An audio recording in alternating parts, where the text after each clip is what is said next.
Welcome, everybody. I see that we just have some people starting to join in. We'll be starting the webinar in just a minute. I'll just let others join in to the session. So we'll get underway in just 1 to 2 minutes. But good afternoon, everyone.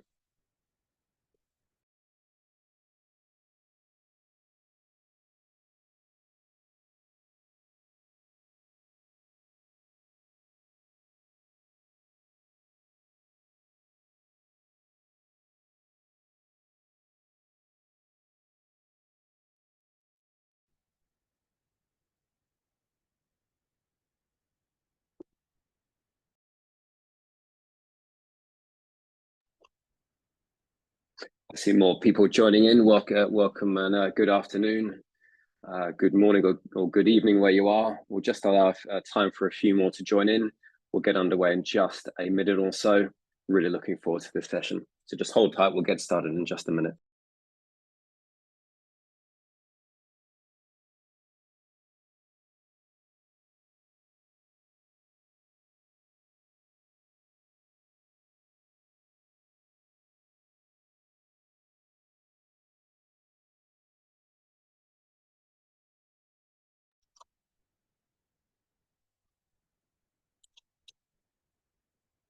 Okay, fantastic. Well, we're 1 minute past the hour, so I think let's get underway with today's webinar. Really exciting topic coming up. The importance of QA in digital transformation. This seems to be a really hot topic based on the number of people that have been registering for this webinar. Just bear in mind, we are recording this and it will be available after the session if you want to watch back. Just a very quick intro to who's going to be on the call today. So myself, James Bent, I'm VP of Solution Engineering for Virtuoso. I've been with the company for about 3.5 years now. And while I came into it, and obviously we're a test automation company, I actually came into Virtuoso more from having worked in organizations deploying digital platforms through digital transformations, which brought me into an understanding of how much testing, how important it is, but also how there's a lot that can be done to improve it, which really caught my eye when I saw Virtuoso as a test automation platform. Alongside me, I've got Andy Doughty, who is our co-founder and CSO. So Andy, good afternoon. Maybe give a quick intro to yourself James. and a bit of your background. Yeah, thank you, James. It's good to join the session today. Looking forward to this discussion. So co-founder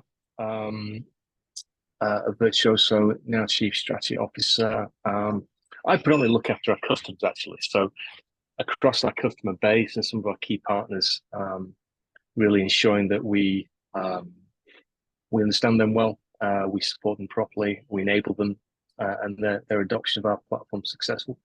Many of our customers obviously are embarking on or midway through digital transformation initiatives, so we get a really close view and some really interesting insights into sort of how they start and how they travel and the outcomes they're able to sort of reach. So it's a good topic for us. Yeah, absolutely. And I think for us, as you say, it's a good topic, but it's one that we really focus on. I mean, there are lots of different types of test automation platform. QA is done in different ways in the different areas, but we do find that, we work largely in that digital transformation space. And I think one of the first things to do is to say that, to ask the question, what is digital transformation? And I mean, from my side, if I look up, let's say from McKinsey, they will suggest that digital transformation is the rewiring of an organization with the goal of creating value by continuously deploying tech at scale. And I think the really important thing there is that it is continuous. A lot of executives will say that it's never, you don't do a project and then your digital transformation is complete. It's something that, from an executive, from an organization level, it's something that most people, most orgs are going to be on a journey on for the whole of their careers, for the whole of their being as an organization. So, I mean, for you, Andy, what does digital transformation really mean to you? Well, I'd agree with that point, So from what we see and where we're involved in, obviously we're part of a lot of organizations going through this, but to me, it is for those, I guess, the bolder organizations and maybe the more ambitious too, that it's a sequence of initiatives So it's not that one big sort of project that is a once in sort of 5 years thing. It is a sequence of things. It's that evolution, because all of it's driven by obviously external factors, markets, adapting, and just a desire to really improve and grow your business. So that's not going to happen just with one sort of big implementation. It's going to be a continuous sort of motion. So for me, it is about. I mean, we'll talk about some examples today, but you look at some of the poster children for the successful digital transformation. It is about fundamentally changing the business model. Really establish yourselves as leaders in that customer experience, or just embracing technology to really make a significant difference to sort of how your business goes and wins or serves or retains customers and things. So we see a lot of it. So for me, it's very wide ranging, very interesting area, different shapes and sizes. With some examples today. Yeah, absolutely. I mean, you touched on one point there very briefly, which was, what drives digital transformation. And I mean, number one is technology innovation. The fact that, I mean, this is digital. It is about looking at how technology in applications, in infrastructures, in, things like obviously this year with AI, how that technology innovation allows organizations to transform. But then you've also got a lot of things like the drivers from organizations to be, whether it's driving their top and bottom lines, whether it's responding to customer and market expectations, working faster, responding to market needs faster, whether it's environmental, regulatory. There are lots of things always driving organizations to transform digitally. But then in that, something I also looked up with again, McKinsey gave some sort of research that, I don't know if this is true or not, but it's, you might sort of have some observations in what we're seeing within our customers, that they say up to 70% of digital transformations are either severely delayed or fail, which is kind of like an outstanding statistic, to be that high. I mean, what would you say, and you see, are some of the common challenges in digital transformations? Yeah, I think so. That's a fairly stunning statistic for me. I mean, so 7 out of 10 are either significantly delayed or outright fail. So you got to think in that 30%. There's also ones that are still delayed, just maybe not severely. So it's a high rate of failure, and of course there's a bunch of factors, right? They just underestimating that complexity and the risks involved in some of these initiatives. But I think for me, there's probably three common, the top line, right? And there's a multitude of kind of sub reasons beneath these. But I think the first one is just a lack of clear vision strategy, right? So, and people talk all the time around, there's a misalignment between technology and business objectives, and that's why we've failed. That's why we've missed the mark with this. So today in an office, which is why you might hear coffee machines and things like that in a minute. But so here, one of our lead engineers, Matt Hall, he runs our SRE. I was just picking his brains for a few thoughts from him on this, and his quick answer in response to why that 7% number exists is because typically people build the wrong things, and a very succinct answer, but generally I think correct as far as what we see. So I think QA and testing can play a pivotal role in, you can't solve this problem because it's not only a quality or a testing thing, but we certainly lessen or look to avoid some of the issues that do lead to this statistic. So I think one of them is, there are different types of tests that are necessary in different phases of a journey that an organization goes through as part of a transformation. But one thing that's really important is you should have a suite of tests, a set of tests that do ensure that you can clearly test that the technology being implemented, configured, changed, developed meets the business requirements and fulfills the business need. So, and we'll perhaps go into this a little bit later, but a lot of our successful customers adopt a acceptance test-driven development methodology, and from the outset, they've got to fix on a set of tests built on acceptance criteria that you're going to sort of develop or work to, that you're going to be running at different phases in that journey to make sure that we are on track with what we're building. It meets the objective, and it's going to help us get those outcomes. So I think lack of clear vision strategy is the key one, and I think there are ways that companies can do that much better. I mean, James, for you, is that the number one, or what else would you add? Yeah, it's interesting because I think Matt, that sort of line from Matt, that people building the wrong things. I mean, people are very generally capable at building things, but you could say, why am I building the wrong thing? And it typically comes down to probably three things. If I insert one more in there to yours, which absolutely the strategy and vision. And then absolutely you've got to have the validation as to whether that strategy and vision is being implemented. But then under that strategy and vision, there's a whole bunch then of medium to low level requirements, which are frankly constantly changing, given the fact that most digital transformation projects, they're not done in a matter of weeks. They're usually measured in years, which could even become sort of 5, 6, 7, 8 years. A lot of things change during that time frame. And so the definition at any point of what is being built in a rapidly changing environment where everything by nature is changing. If people don't define what it is that's being built, how can you firstly build the right thing? But then, as you say, I mean, testing and QA isn't always the first thing that people scream about and say, I'm doing my digital transformation, let's get the testing and QA down.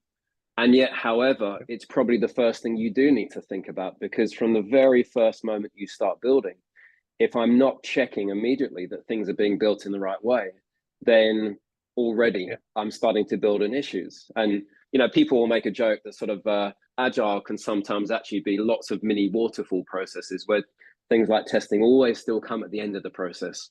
So I think that continuous test and test the right thing and test always is really important. Yeah, definitely. I think, we're probably slightly biased around, our love and passion for all things quality, right, and QA and testing, but I think that's generally right. So when I look at some of the programs that we're a part of today, it's interesting that how did we sort of get introduced to these programs? Because so top of mind here, we've got huge transformations here in insurance, like a whole global marketplace is transforming from legacy to digital. We've got healthcare technologies with vast, complex, such functionally large applications. Also media, construction, public sector. So we have a variety that we have a real close view of, and we came into each one as they were underway, but at a point when it became, I guess, acknowledged or necessary to the organization, we need to do something about testing. So what it meant was that, well, to me, is that at the outset, in the beginning, and in that design, that testing didn't really have a seat at the table at all. We need a test component here, but it's generally built to be quite reactionary. So when we've got stuff to test, you guys are engaged and you get stuck in and you do that. However, it gets to a point where maybe it's a certain way through the journey. What there is to test is maybe more complex. There's more things going on from new features, but there's now integration things. There's both APIs. There's now part of the functional system there to look at and things. And it gets to a point where the business and the technology team start to see testing is not fit for purpose. We're not able to test it enough. We're not able to measure perhaps the coverage, or the coverage isn't where it needs to be. The feedback loops are too long. You're needing too much of the business's time to come in, etc., etc. So our entry point tends to be where these problems get to a point where they think, right, we either need to, we can't continue, we can't go back, so we need a new solution, something that's going to help us fix this and probably help us catch up a little bit. So that's kind of how we sort of come into these programs a lot of the time.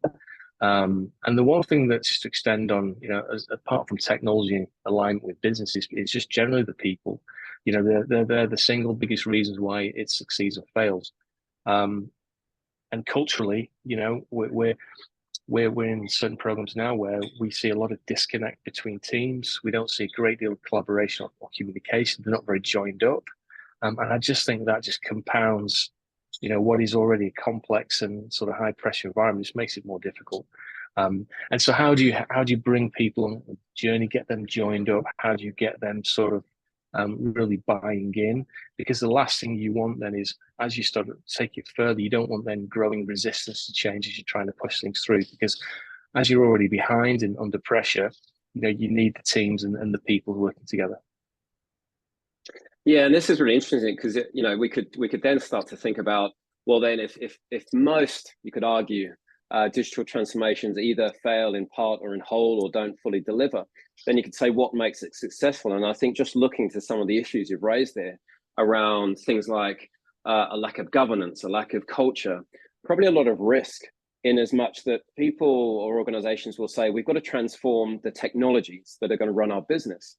But actually, there's that term digital maturity, which really refers not just to I'm going to have new platforms to drive my business with or new technologies, but actually being able to support those both through the transformation and beyond. Yet there's probably a risk approach that says, do you know what, let's not go and change everything that supports. Let's not change our testing means. Let's not change our processes to manage this. And yet, I do a lot of work on things like Dynamics 365 migrations, where you kind of find that once an organization's maybe gone through a second iteration of a transformation, they find actually we do have to change the technologies we're using to power the transformations. And we might come in as an entry then to say, you know what, we tried to run our project on our legacy testing frameworks or our testing tools. We found that didn't work. So now we're going through another transformation. We need to now become more mature in the way that we deliver these. I mean, what other things would you say power success, aside from some of the areas you might have called out from the sort of challenges that organizations face? Well, one point I just want to pick on there is that digital maturity. So it's that's different, right? That's different to investing in technology. It's different to implementation. It's different to sort of modernization or a system rewrite. It is more, it is more geared and lined up to outcomes that you want to try and achieve. So where do you want to get to as a business? How do you want to sort of fulfill business needs or sort of take advantage of opportunities? And digital maturity is a big part of that.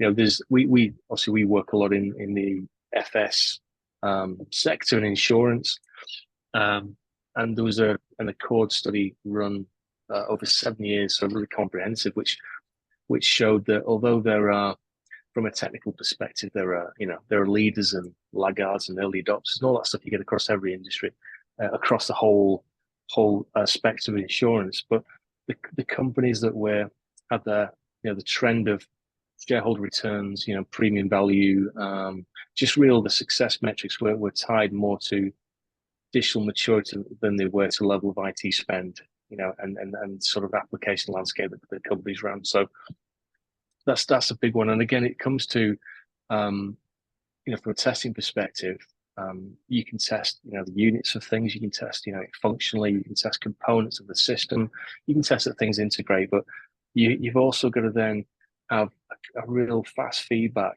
that the system is that what you're pushing into the environment is meeting your requirement. It's going to be helping you get to that, close to that sort of business outcome you want to get to. So I think so successfully. I think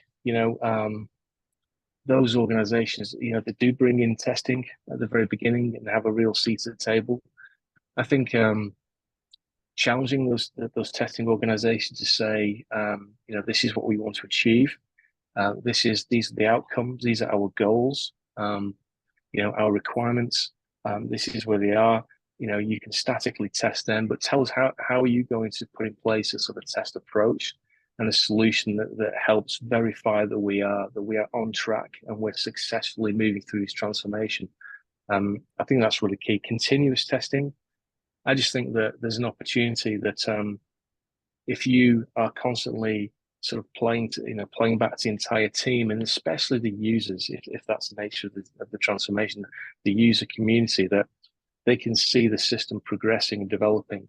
You can take them through some tests. You can show them what's being tested. You can show them the traceability against the requirement. You can say, look, we're building the right thing. and what we're building is valuable, and you can see it and touch it, and you can see where we are with things. I just think that then that will probably break down some of the barriers and improve collaboration. And the one thing that you don't want to do though is, with all that, if you want to bring testing in earlier, have a real seat at the table in the planning, and you want to sort of challenge testing to rigorously sort of testing, you can't then pick an approach, a solution that is going to make it more, complex, manual. You can't, it's something that's going to take, bigger teams of resources, as the amount of test increases. You can't create a real constraint to scale. So, with testing, you've got to be careful that you're not going to bring more complexity in, more waste, elongate feedbacks. So there's a big consideration there about how efficient your testing is going to be, as well as how effective. Yeah, absolutely. And I mean, as you say, we've got obviously a certain bias that we look at our platform, what it provides, and yet, I know that all the folks that work for us, including myself, I joined this Virtuoso simply because testing hasn't probably been given all the reverence it's deserved in QA over the years. So when I know, particularly before I joined Virtuoso, and I was working in delivering digital platforms, more sort of CRMs and transformational projects in that sphere. Testing, really, there wasn't much that enabled people working on the projects to become involved in any sort of testing at scale. It always seemed to be sort of a last minute activity, and definitely automation was very, very hard to get involved in. And I joined this company very much because, looking at having a technology for automated testing that was very accessible, that didn't incur lots of burden in terms of the creation and the running and the maintenance of the tests, but then being able to do a sort of complex level of testing. I mean, from your side, Andy, and I know, you're still obviously a very young person, but over the years, you've been involved in testing for a lot longer than I have. And, a lot of these aspirations are probably quite constant to make testing more efficient, to, make it more repetitive, to make it more continuous. Why would you say now, with a technology like ours, we would call ourselves a next generation AI technology, why is it all of a sudden that, QA can be done differently on this sort of complex type of sort of initiative? Yeah, I just think for organizations now, when you're looking at it's take a step back and look at your testing regime. So who's doing it, how they're doing it, solutions in place, how you're embracing it. I just think organizations just should be more ambitious, and a lot bolder with this. I really do. I think some organizations, like in some parts of your business, you can make marginal gains. I think that's fine, right? And it's acceptable, and in some respects you can only do so much. But in testing, there's an opportunity to really transform it. It typically takes too long. It's a sort of burden on the teams. It's the feedback's too slow. It's it's just, there's a lot of waste. It's overly complex. There's just things that we see a lot of these problems, and they can just be solved, right? So I think organizations should be much more ambitious about where they should expect to take testing. With the acceleration of things around, and bringing AI to market, testing is one area that is just like right for introducing AI. It really is. There's a large aspect of it that is repetitive. You've got clear inputs. You've got expected outcomes and outputs. You've got acceptance criteria to work to. It can be things that can be understood by machines. I just think, in terms of really harnessing AI properly in the testing regime, being bold around, the gains you want to make around efficiency and speed and just the effectiveness and the accuracy. I think people are thinking a little bit too small. And whereas testing has so slowly and perhaps only incrementally sort of improved or just changed generally over a number of years, I think some people are still on that trajectory where I think now it's you can sort of rip up that rule book and just look at it really differently. So it's just, for me, it is an area that is just, there's so much you can do, because it tends to be in a place at the moment which is just very legacy in itself. Yeah, and I think that AI question, of course, is incredibly relevant in 2024. And yet, I mean, 2024 is really the year of generative AI, where, of course, prior to that, we've been using AI in the form of machine learning, predictive analytics, and now, we're bringing in more generative AI, where, of course, that does change things, whether it's through sort of the speed at which people can now create tests, run them, maintain them. But also the fact that, a lot of digital transformation, if we're talking, you're putting in place technologies through platforms, what's also changed in digital transformation is that, a lot of organizations are gone from doing sort of a single vendor approach. I'm an Oracle house or a Microsoft house or an SAP house, to now being multi-vendor, building things in-house, bringing in multiple technologies and trying to integrate those together, patching them to data warehouses. And it's actually becomes a really complex beast, which, we definitely find, at least, that, there's a lot of challenge to be able to say, not only can I, do organizations struggle to do that continuous testing, but doing that end to end across the entire estate of what's being transformed, across, making it agnostic, that I'm not just building a solution that is great for, that's my Salesforce piece taken care of, that's my Microsoft piece, but I can't join them together. Definitely the reason why, and I know you're, obviously being co-founder, initiated building Virtuoso with AI was to solve that exact challenge. And I think you're absolutely right that, not being afraid to leverage those technologies and not being held back by thinking this is the way we've done things. Certainly, the work we know that we're involved in with our customers and partners on the digital transformations, that really has a synergy with both, the forward thinking approach, getting to digital maturity, modernizing, but also, trying to lower that 70% failure rate of projects. Yeah, I think so. I think I think these two things are related, right? So very rarely, and because you and I work with on a number of initiatives together, right? So very rarely do you walk into an organization and you say, if you show me your critical, your just key business processes, what do you do sort of digitally that really, you care about most? What are those processes? What do they look like? What systems they run across? Or are they underpinned by? Do you have tests that correspond and test that so you can run them on demand every day, overnight? You can, your CIO or CTO come in the morning and know that everything's up, working, functionally where it needs to be, performance, etc. And very rarely can anybody say they have anything close to that. And you think, well, isn't that the sort of the role of testing? What we send, we're going to talk about automation now. So we find that a lot of organizations, they have pockets of automation because they tend to start. I'll start there because that's stable and we can work with that. We can automate some tests for this part, and then we've got a team that's work on this bit, so we'll do some automation, and you just end up with a bit of a patchwork of some pockets of automation across your landscape. But that's not how you implement these systems. You just because you have Adobe Experience Manager as the platform to build your customer facing apps, and then you've got a Salesforce for your CRM, and you've got a S/4HANA for your financial back end stuff, and you've got suppliers who are experts in implementing those, working on different parts of this initiative, and they've all got varying degrees of automation connected to their pieces of work.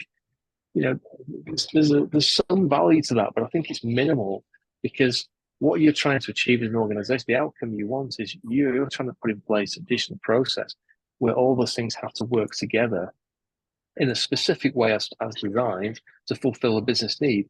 So you've got to have end-to-end tests that cover those processes, that validate that you're meeting the need.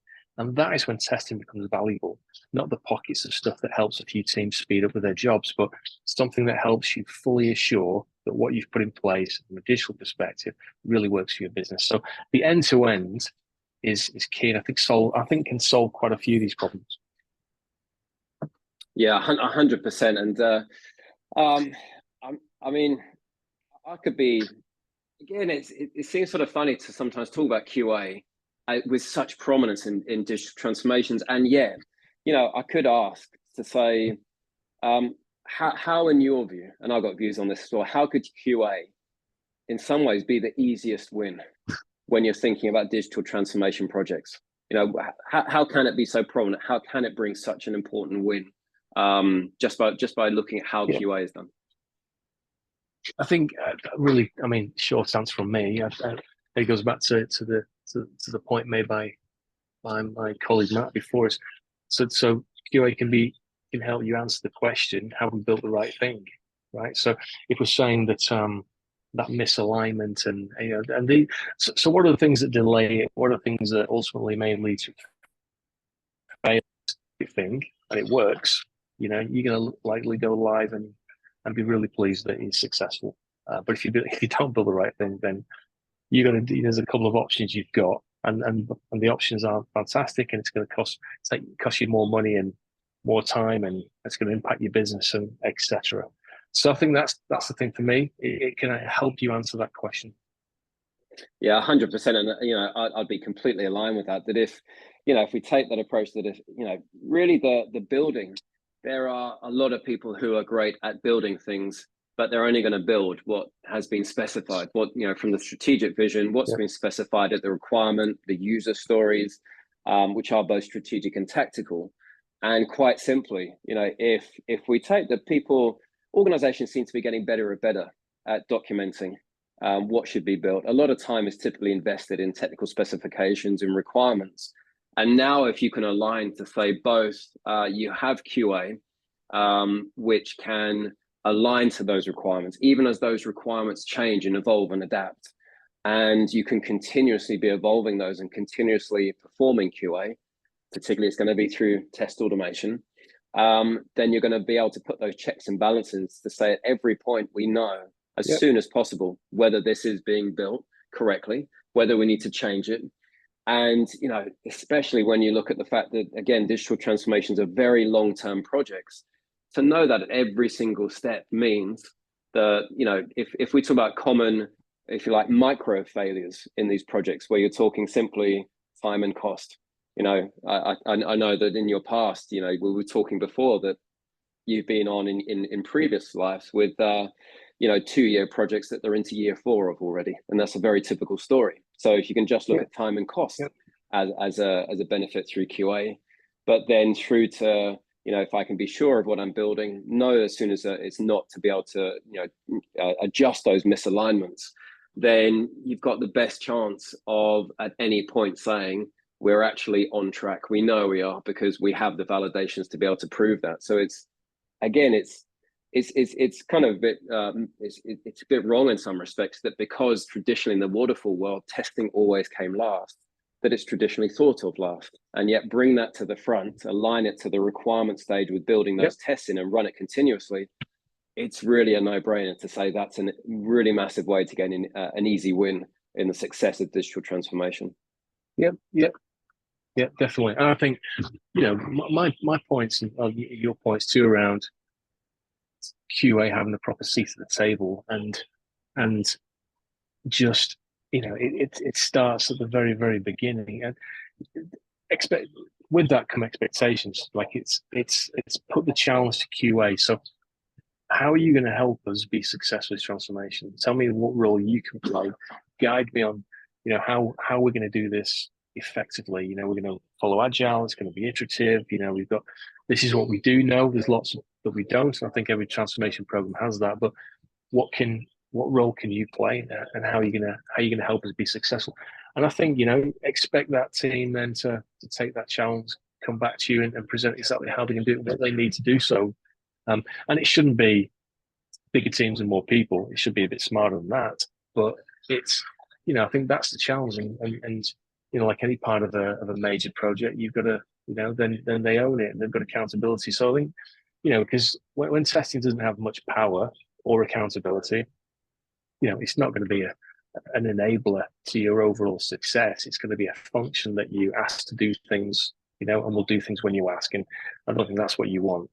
It needs to be better than that. And especially the nature of how technology is moving, and how quick you can do certain things now, there is more to test, and there's more to test earlier, and testing is continuous. So it can't afford to be treated that way. I think you've got to give them that sort of. It's got the profile, set them a challenge, have expectations, and they own it. I think that's the key thing for me. And where we see organizations that are that have great leaders around their testing, but they're treated as key stakeholders. We see generally those guys more mature, and those programs running a little bit more smoother because it's more robust, rigorous testing happening. Yeah, and I think really, and just being mindful of time here, and bear in mind, we'd like to, I see there are a few questions popping up. I mean, in summary, I think that's a really good action item here, right? It's to say, give QA a proper seat at the table, set a clear strategy for it.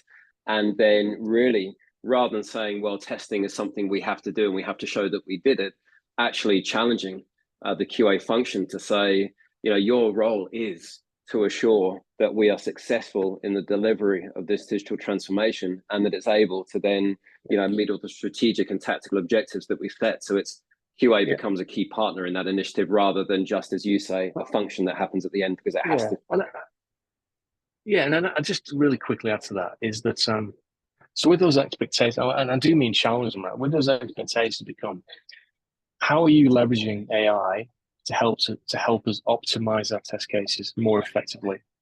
How can we harness predictive analytics? How could you just more intelligent things, right? Because that's part of it too. Not just it's not just your expertise or your experience in managing programs, or you've got a sort of very capable team.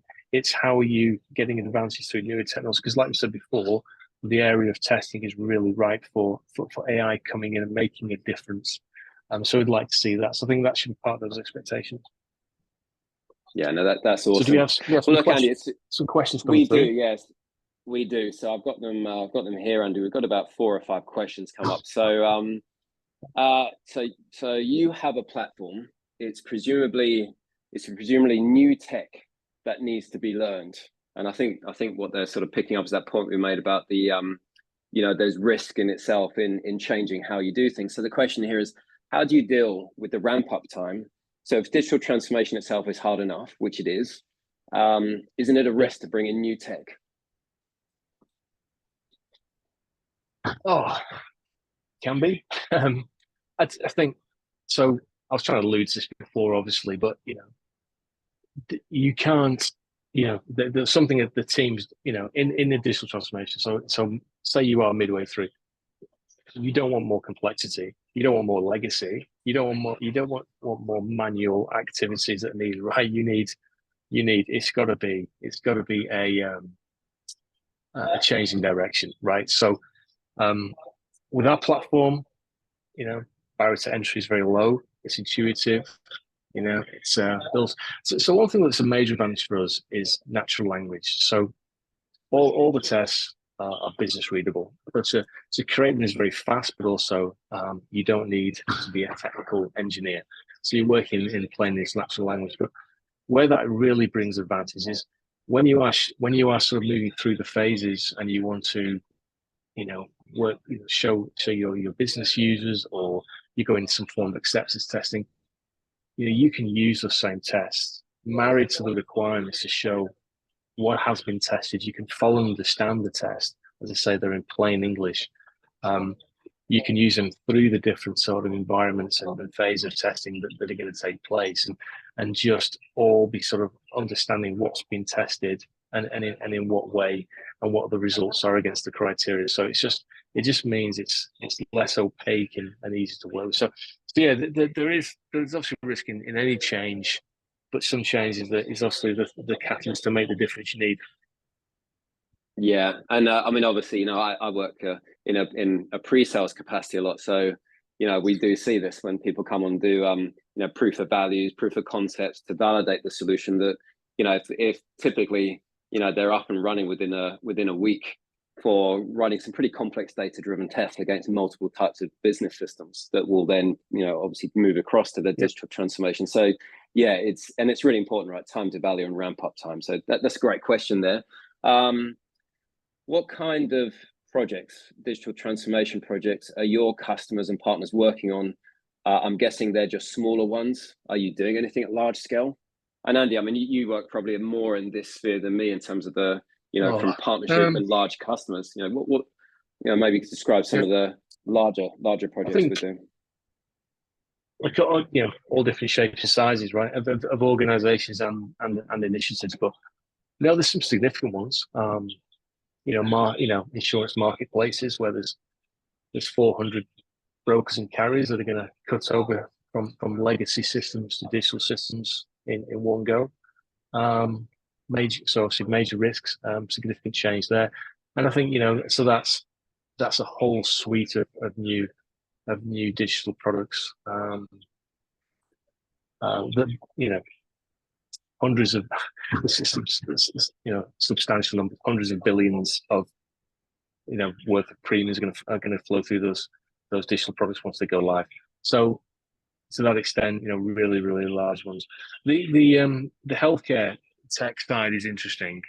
There's an electronic patient record system that's been, it's a modernization program, rewritten on a much more modern tech stack. And I mean, that is just, there's not many systems I've seen that have got functionally so much in there than those, because just the multifaceted nature of, healthcare institutions, hospitals and health trusts and these kind of things. So we've also in a lot, and there's one common thing there is that some programs are dealing with applications or solutions spanning up that are so vast to test that your traditional forms of automation just can't touch, scratch the surface.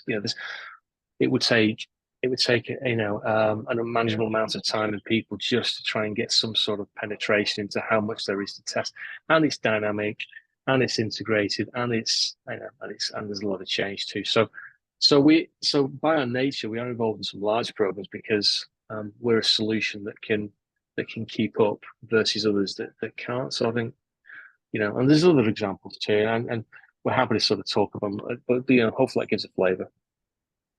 Yeah, that's good. And looks like this one's not a question so much. Fantastic discussion, no question. Just really enjoyed listening in. You've described really well challenges and given some good pointers on how QA can influence success. So that's really awesome. Thanks for that comment. There's another question which actually then I think they asked it before we got to a section with Virtuoso. What would that 70% failure rate change to? How much does effective QA move the needle? But then they put a comment to say at the end. I'm presuming that's the bit around the requirements. Linking requirements to QA and continuous testing, which 100%. I mean, if you're starting, in some ways, you don't have to make it much more complex than that to start with.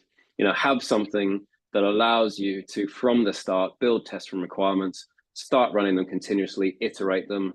And one more point about us to really point out that we're really helping with that is, through the use of AI to take away maintenance burden in just keeping tests running. So those are fundamental from what we're seeing as to how we're influencing an increased success rate. And then last one here, what can be tested with Virtuoso? We are doing a cloud transformation. Can it work on that?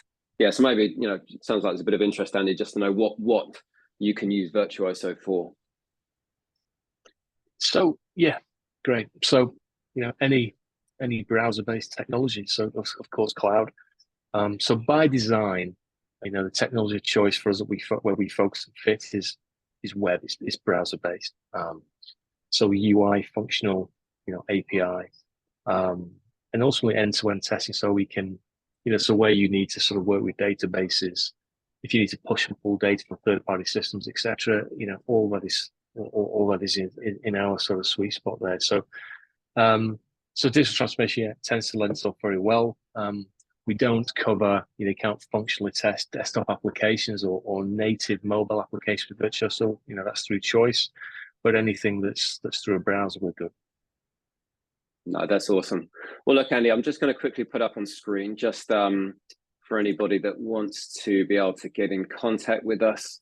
Let me just share. We've just got some details here around Obviously, our website, so virtuosoqa.com, and there's both Andy and my email addresses there. So if anybody wants to reach out and have a chat, we're more than happy to do that. Even if it's just, maybe you're planning something, could be next year, and you just want to start putting some feelers out as to what you could do, we're more than happy just to have a discussion. Otherwise, Andy, thank you very much. You've spent a good number of years both with Virtuoso, but before in testing. Fantastic insights, really good to chat as always. And to those who attended the session or are listening in to the recording afterwards, thank you very much. Hope it's been useful for you. And again, we'd love to chat to people, so don't hesitate in just reaching out to have a chat. Otherwise, everyone have a good day. Thank you very much. We look forward to having you on one of our future webinars or talking. So thank you very much. Yeah, thank you, James. Thanks, everyone.